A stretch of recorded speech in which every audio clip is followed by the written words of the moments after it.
Hola, mi querida comunidad de Silvia Salud Inteligente. ¿Cómo están?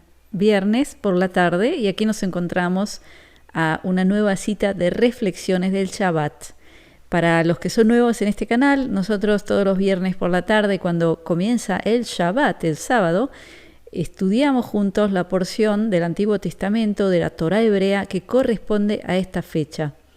Y en esta fecha tenemos una porción fascinante, es la porción de Lech Lejá, así se llama en hebreo, ahí lo vemos escrito.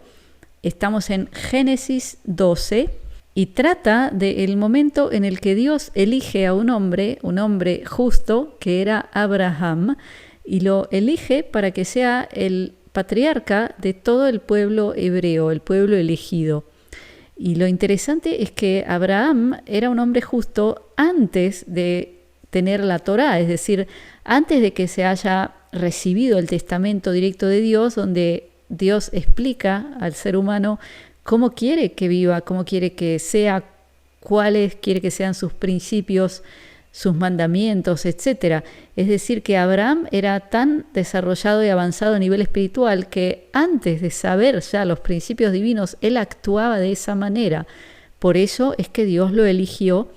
Y ahí es cuando él le dice Lech Lejá. ¿Y qué quiere decir Lech Lejá?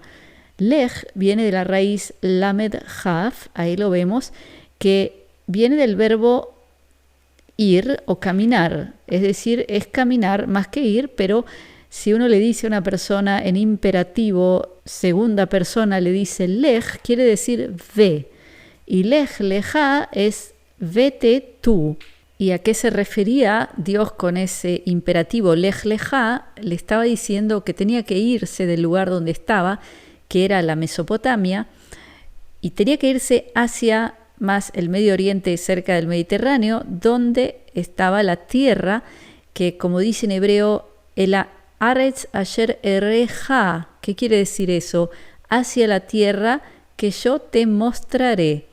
Es decir, que tenía que abandonarlo todo para irse a crear una nueva tierra, que era la tierra prometida por Dios a su pueblo elegido. Pero hoy yo quiero conectar esta porción tan fascinante a una pregunta muy interesante y muy triste también, que es ¿a qué se debe el odio entre judíos y árabes? Es decir, yo creo que todos hoy somos testigos de ciertos eventos tremendos. Lo que vemos hoy que está ocurriendo en el Medio Oriente entre Israel y Gaza es sin duda la expresión de un sentimiento, de una emoción, y esa es odio. Pero la pregunta es, ¿acaso ese odio es algo natural, esencial entre estos dos pueblos de raíz? Y yo ahora les voy a presentar los hechos históricos para que entendamos un poquito más sobre esto.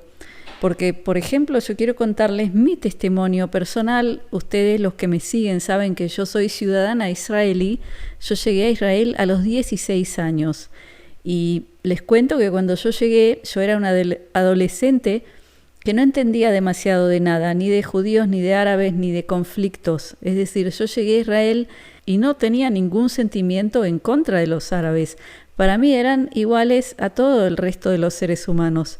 Pero tengo que reconocer que la sociedad en la que seguí creciendo se ocupó de fomentar ese sentimiento en mí. Es decir, primero y principal, el sentimiento de miedo hacia un árabe, que yo creo que es algo común en todos los ciudadanos de Israel hoy en día. Pero yo quiero realmente ir un poquito más atrás y llegar hasta el momento en que ocurre esta porción, que es cuando Dios elige a Abraham como padre del pueblo elegido. Porque Abraham fue padre de varios hijos. Uno fue Isaac, pero antes de Isaac tuvo a Ismael. En hebreo se dice Ishmael, y Ismael es el padre de la etnia árabe, viene de Ismael. Es decir, que era hermano de Isaac. Entonces, ¿qué es lo que entendemos ahí? Que judíos y árabes son hermanos. Luego el nombre Ismael viene de Ishmael. ¿Y qué quiere decir Ishmael? Vamos a verlo ahí. Ishma quiere decir oirá, y él, Dios, es decir, el que oirá a Dios. Entonces vemos que hasta en su nombre se esconde una raíz hebrea. Luego tenemos que recordar que el Islam en sí nace el siglo VII después de Cristo con el profeta Muhammad, que en castellano se dice Mahoma, pero la religión en sí nace en ese momento. Y ahora quiero tocar otro punto en la historia, que es el siglo VIII después de Cristo, es decir, no mucho tiempo después de que nace el Islam en sí, tenemos el evento de la conquista de la península ibérica, sobre todo el sur, Andalucía, por el Islam. Es decir, en el siglo VIII llega el joven Abd al-Rahman, que se dice en castellano Abderrahman. Él era un joven de la dinastía omeya de Siria, que toda su familia fue exterminada y él escapó, fue de los pocos que pudieron sobrevivir, y sobre su caballo escapó hasta el norte de África, Marruecos, cruzó el mar y entró a la península ibérica, y gracias a su carácter, a ser un hombre muy noble y con mucho carisma, él logró unir a todas las aldeas, a todas las partes que estaban divididas de los musulmanes que habían entrado en el sur de España, y él se convierte en el primer emir independiente que conquista y une el sur de la península ibérica. ¿Y qué ocurre con la llegada de Abderrahman? Antes de ese momento, los judíos que vivían en la península ibérica, que eran muchísimos, porque muchísimos habían escapado desde el Medio Oriente y habían llegado a Sefarad, que es el nombre que se le da a España y al resto de la península ibérica, pero antes de que lleguen los musulmanes a la península ibérica, los judíos sufrían muchísimo, sufrían de persecuciones, de violencia, no tenían derechos, no podían tener propiedades, no podían tener ningún puesto en un gobierno, etc. Y cuando llegan los musulmanes, sobre todo liderados por Abd al-Rahman, Abderrahman, los judíos florecen. Es decir, que pueden salir de sus refugios, comienzan a tener derechos y hasta son elegidos por los mismos musulmanes para tener puestos muy elevados en sus gobiernos. ¿Y por qué era eso? Porque hay una afinidad enorme entre judíos y árabes. Esa es la verdad. Es decir, hay mucha más conexión y cercanía cultural entre un árabe y judío que un árabe y cristiano o un judío y cristiano, porque ambos vienen de la misma zona, tienen las mismas creencias, es decir, que el judaísmo y el islam tienen mucho en común también a nivel de religión, también a nivel cultural, a nivel de estructura familiar, todo eso tiene mucho que ver entre los dos. Entonces, cuando llegaron los musulmanes al sur de España, ellos salvaron a los judíos, es decir, les dieron la posibilidad de volver a tener un estatus social mejor del anterior, que era con 0 derechos, con persecuciones, con violencia. Y quiero contarles otro testimonio fascinante de un libro que se llama Shalom Sefarad, que está basado en el testimonio de un hombre judío que sobrevive la Inquisición. Esto ocurre luego de 1492, cuando comienza la Inquisición, y toda la familia de este joven que tenía 14 años perece y él logra escapar. Y comienza una jornada de un viaje que lo va a llevar desde Toledo hacia el oeste, pasando por Portugal, y luego va a llegar al norte de África, a Marruecos. Pero el punto más fascinante en este cuento, que está basado en hechos reales, es que este joven, cuando llega a la costa de Portugal, en ese momento ellos van escapando porque los persiguen los inquisidores y se suben a una barca, un barco, y están en el medio del mar en una especie de balsa muy precaria y los persiguen los inquisidores, pero de golpe aparece un barco que ellos ven de acuerdo a su bandera, que es de musulmanes. Y ahí el joven agradece a Dios que ve un barco de un musulmán, porque él sabe que ese musulmán lo va a ayudar, por más que no lo conoce. Y así es, cuando él se acerca al barco del musulmán, el musulmán lo ayuda a subir, le da alimentos, le da agua, le da ropas y lo lleva hacia el puerto a donde él quería llegar, que era en Marruecos. Es decir, que era claro para este joven judío que encontrarse con un musulmán iba a ser su salvación. Es decir, ustedes se dan cuenta de la afinidad y la hermandad que había entre judíos y árabes. Y ahora saltemos un poco hacia el futuro, hacia la era moderna, el siglo XX, y el hecho es que este odio que vemos hoy, ¿cuándo comienza? Comienza cuando instituciones paragubernamentales toman decisiones políticas estando lejos de la zona, es decir, del Medio Oriente, dentro de oficinas lujosas, palacios, deciden sobre grupos de gente, de ciudadanos de diferentes zonas, y sus decisiones tienen una repercusión tremenda en la vida de esa gente inocente, generando situaciones de muchísimo sufrimiento para lo que son todos los que viven hoy en el Medio Oriente, en la zona de lo que se puede llamar la tierra de Israel, Palestina, donde viven árabes y judíos. Y la triste verdad es que ambos pueblos sufren terriblemente. Y cuando una persona común y corriente como tú y yo, que lo único que queremos es tener una vida simple, poder sobrevivir, poder alimentar a las familias, vivir en paz, eso es lo que queremos.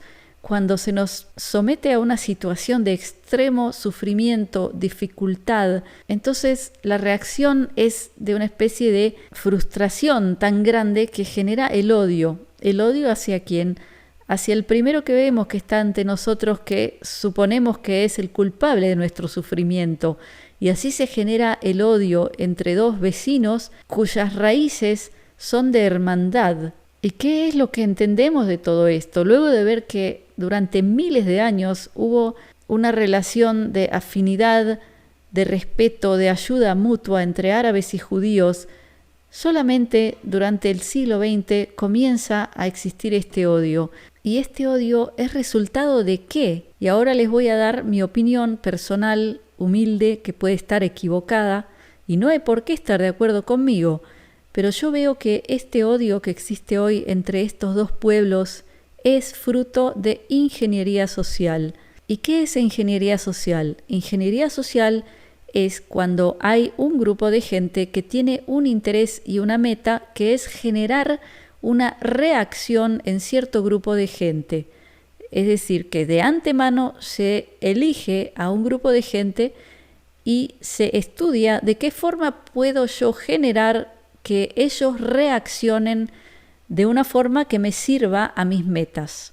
Eso es en palabras simples. Y yo creo, y de nuevo quiero enfatizar que es mi humilde opinión, que puede estar equivocada y con la cual no hay por qué estar de acuerdo, pero estos dos pueblos han sido víctimas de ingeniería social, de gente que está fuera de esa zona, muy lejos, y que tiene intereses.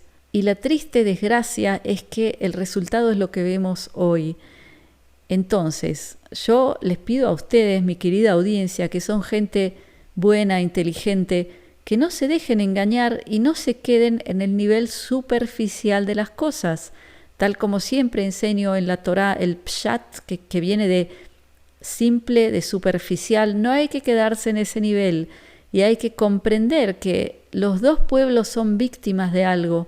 Y no tenemos que tomar partido ni para el uno ni para el otro. Tenemos que ver de qué manera podemos hacer que vuelva a nacer, a renacer la hermandad entre los dos, en vez de odiar. Y también les pido a ustedes, porque ustedes ven muchos canales, mucha gente, muchos influencers, y por desgracia hoy casi todos toman partido y siguen aumentando el odio, tiran aceite en la hoguera. Entonces yo creo que es conveniente no escuchar ese tipo de discurso, sino que buscar el discurso que fomenta la unión y la hermandad y no el odio. Y para terminar, solo quiero contarles, por ejemplo, sobre el concepto de antisemitismo, antisemita, que se mal utiliza porque ni siquiera se entiende lo que quiere decir. ¿Qué quiere decir antisemitismo? Para la gente en general quiere decir el odio hacia los judíos, ¿no es cierto? Pero eso no es cierto, porque la palabra antisemitismo, ¿de dónde viene? Primero tenemos anti y luego semitismo. ¿Y dónde viene la palabra semitismo, que es semita? Viene de la palabra sem, que es sem, es Shem, es el hijo de Noé. Entonces, los pueblos semitas son todos los pueblos que vienen de las generaciones de los hijos de Noé, del hijo específico Sem. Ahí de nuevo tenemos un ejemplo de que los dos pueblos, el árabe y judío, vienen de esa genealogía. Entonces, si nosotros decimos antisemita, estamos diciendo que somos anti los pueblos semíticos, que son los árabes y judíos juntos. De nuevo, esa palabra nos da otra prueba de que estos dos pueblos van de la mano, no van en contra. Entonces, el único mensaje que me queda para darles es no meternos en el odio ajeno, que es resultado de ingeniería social, porque si queremos ser algo hoy dentro de un problema, tenemos que tratar de ser la solución, no de agravar el problema. Mi querida audiencia de comunidad, gracias por escucharme. Me encantaría que me escriban abajo su opinión, lo que piensan de todo lo que yo he compartido. Y quería también contarles que el día domingo voy a dar una conferencia en mi comunidad privada, en comunidadsilvia.com, una conferencia en vivo y en directo sobre un tema importantísimo sobre finanzas, porque ya ustedes saben que tengo un segundo canal que se llama Silvia Finanzas Inteligentes. ¿De qué voy a hablar este domingo?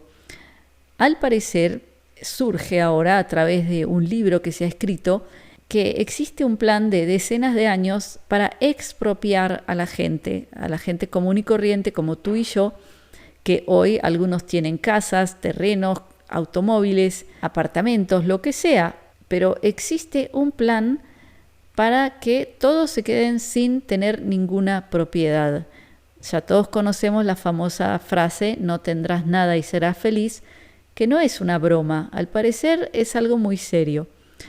Y yo voy a explicar sobre cómo supuestamente va a funcionar ese plan que ya está funcionando y sobre todo qué se puede hacer para ayudarnos a no perder nuestras propiedades en la medida de lo posible. Entonces los invito o a unirse a mi comunidad privada, que es lo más conveniente, o pueden obtener una entrada solamente para esta conferencia. Les dejo abajo el enlace. Y luego volver a repetir que estoy comenzando un proyecto de crear una comunidad física fuera del sistema en la Argentina. Entonces les pongo abajo el enlace para los que quieran recibir información, que me dejen el email, así yo puedo enviarles un video donde yo explico sobre este proyecto que tengo. Entonces, eso es todo por hoy, mi querida comunidad. Los dejo con mi brajá, mi bendición, de briut, que es salud, de shalom, que es paz, de ahavá, que es amor, y shefa shel dvarim tovim, que es multiplicidad de cosas buenas. Gracias por estar conmigo. Shabbat shalom.